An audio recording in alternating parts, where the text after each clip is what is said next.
একটুখানি কথামৃততে আজকের আলোচ্য বিষয় হল ত্রিগুণাতীত ভক্ত কথা। ভগবান শ্রীরামকৃষ্ণদেব বিভিন্ন প্রকার ভক্তের আচরণ ও বিভাগ সম্পর্কে একটি গুরুত্বপূর্ণ আলোচনা করেন, যা আমাদের আজকের আলোচনার বিষয়। তো বিষয়টি অবশ্যই ভালো লাগবে যদি মন দিয়ে শোনেন। শেষে একটা লাইক দিয়ে দেবেন, সাবস্ক্রাইব না থাকলে করে দেবেন। তো চলুন আমরা শুরু করি।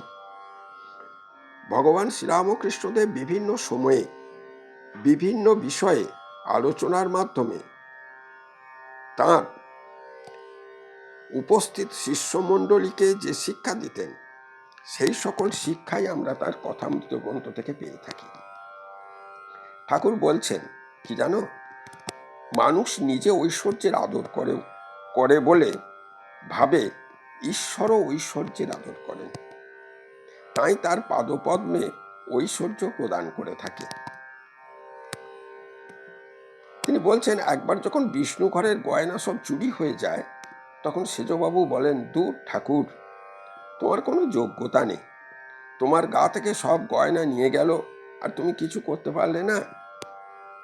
আমি অর্থাৎ শ্রীরামকৃষ্ণদেব তাকে তখন বললেন, এ তোমার কেমন কথা সেজবাবু?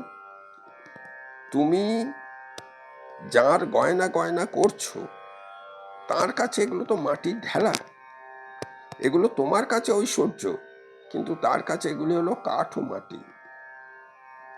কারণ স্বয়ং লক্ষ্মী তার শক্তি। ঈশ্বর কি টাকায় বশ হয়? তিনি ভক্তির বশ। তিনি কি চান টাকা বা ঐশ্বর্য নয়, তিনি চান ভাব, ভক্তি, প্রেম, বিবেক, বৈরাগ্য, এই সমস্ত ঐশ্বর্য।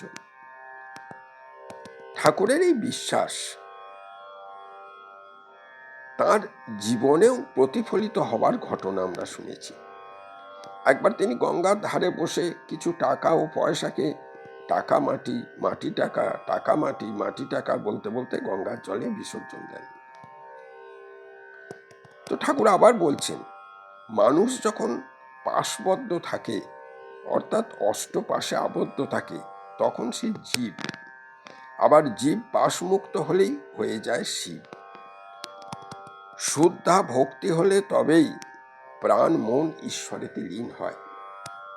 আসলে যার যেমন ভাব থাকে, ঈশ্বর তাকে সেইভাবেই দেখেন।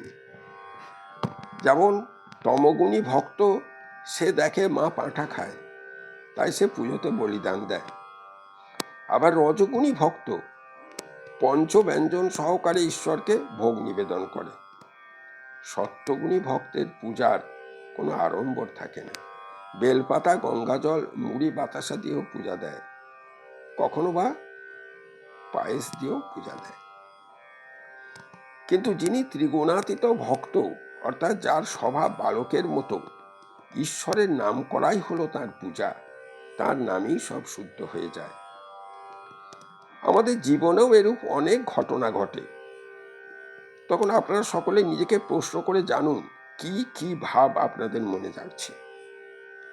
আসলে ভগবান শ্রীরামকৃষ্ণদেবের কথাগুলি মন দিয়ে শুনলে দেখবেন মনের অনেক জটিলতা কেটে গেছে। জয়তু শ্রীরামকৃষ্ণ।